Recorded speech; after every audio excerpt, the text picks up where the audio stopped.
guys! Welcome back again to my channel. Guys, for today's vlog, ang gagawin pala natin ay yellow and light blue rosette, guys. Hindi ko na pinakita yung pag-propose ng ating chiffon cake.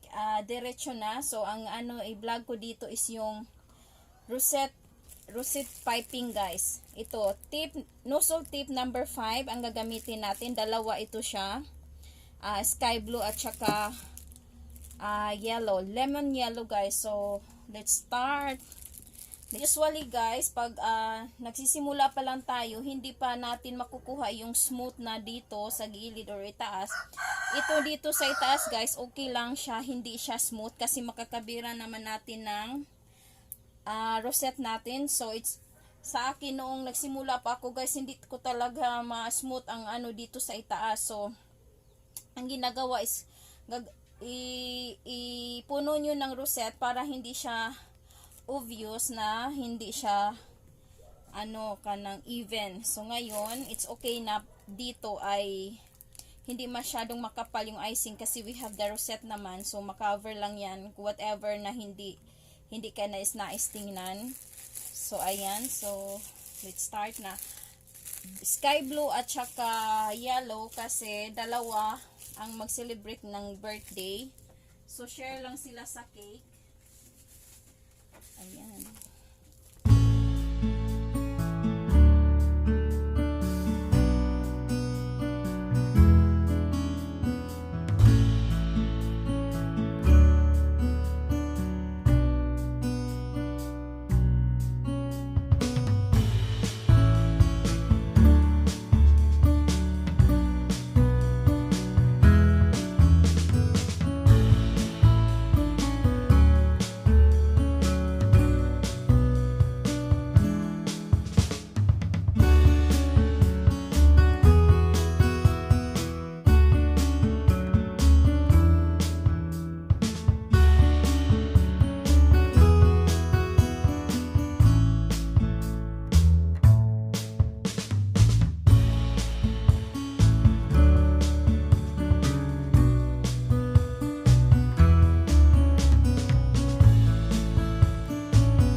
Ayan guys, nung nagsisimula pa lang ako guys, hindi ako marunong, ay yung ano ko, yung penmanship ko dito sa mga greetings, hindi maganda guys, kasi hindi ko napag-aralan yun. So I'm trying my best na pagandahin, pero ano talaga, yung nagsimula ako hindi pa, until now nga guys, hindi pa siya masyadong kagandahan yung sulat ko. Kaya ang ginawa ko guys, gumawa ako ng cake topper. Yung greetings, nilagay ko dyan para hindi na ako magsulat-sulat using the icing piping. So ayan guys, ito yung isang technique na hindi na ako mahirapan sa pagsulat dito sa cake. Kasi nga, yung penmanship ko dito sa pagsulat sa itaas ng cake, hindi maganda. So, ito yung ginawa ko guys, ayan. Tapos, kasi plano ko sana mag-attend ng workshop, tapos naabutan man ako ng pandemic. So, schedule dapat this year sa Cebu. So, hindi ko na ano, kasi nga sa pandemic, kasi last year nag-attend ako ng workshop para sa ano, sa design and icing and ano pala, cake workshop sa cake and design. Ayan guys, dito ilagay natin sa gitna yung greetings natin para hindi na tayo magsulat-sulat. Pero mahaba man guys, putlan na to guys, putulin natin.